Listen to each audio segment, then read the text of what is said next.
आंवला नवमी कार्तिक शुक्ल नवमी को यह व्रत किया जाता है।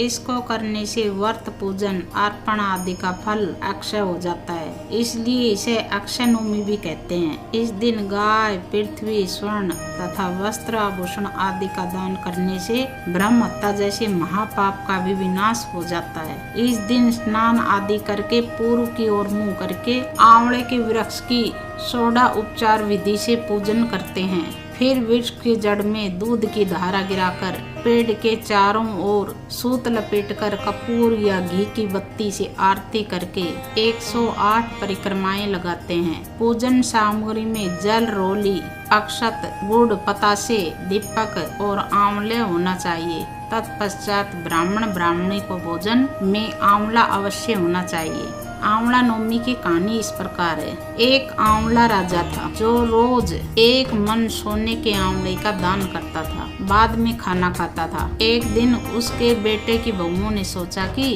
रोज इतने आंवले का दान करोगे तो सारा धन खत्म हो जाएगा, इसलिए इसका दान बंद कर देना चाहिए। फिर पुत्र आया और राजा से बोला कि आप तो सारा धन लुटा दोगे, इसलिए आप आंवले का दान करना बंद कर दो। तब राजा और रानी उजाड़ में जाकर बैठ गए। चूंकि वे आंवलों का दान नहीं कर सकते थे, इसलिए उन्होंने कुछ भी नहीं खाया। तब भगवान ने सोचा कि अगर हमने इसका सत नहीं रखा तो दुनिया में हमें कोई नहीं मानेगा। तब भगवान ने सपने में कहा कि तुम उठो और तुम्हारे पहले जैसी रसोई हो गई है और आंवला का वृक्ष लगा हुआ है, तुम दान करो और जीम लो। तब राजा रानी ने उठकर देखा तो पहले जैसे राजपाट हो गया और सोने के आंवले का वृक्ष पर फैले हुए हैं। तब राजा रानी सामन आंवले का दान करने लगे। वहाँ पर बेटे बहू के घर अन्न का अकाल पड़ गया।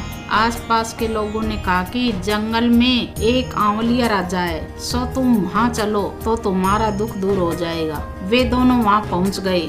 वहाँ पर रानी अपने बेटे और बहू को देखकर पहचान गई और अपने पति से बोली कि इन दोनों से काम तो कम करवाओ और मजदूरी ज्यादा दो। एक दिन रानी ने अपनी बहू को बुलाकर कहा कि मुझे सिर सहित नहला दो। बहू सिर धोने लगी और बहू की आंख में पानी निकलकर रानी की पीठ पर पड़ गया। तब रानी बोली कि मेरी पीठ पर आंसू क्यों गिरी है, मुझे बताओ। तो बहू बोली कि मेरी भी सासू की पीठ पर ऐसा ही मस्सा था और हमने उसे घर से निकाल दिया। वह 1 मन आंवले का दान करते थे तो हमने उन्हें भगा दिया। तब सासू बोली कि हम ही तुम्हारे सास ससुर हैं, तुमने हमें निकाल दिया था परंतु भगवान ने हमारा सत रख लिया। हे भगवान, जैसा राजा रानी का सत रखा वैसा ही सबका रखना, कहते सुनते सारे परिवार का ही सत रखना। इस कहानी के बाद विंध्याचल जी की कहानी जरूर सुने।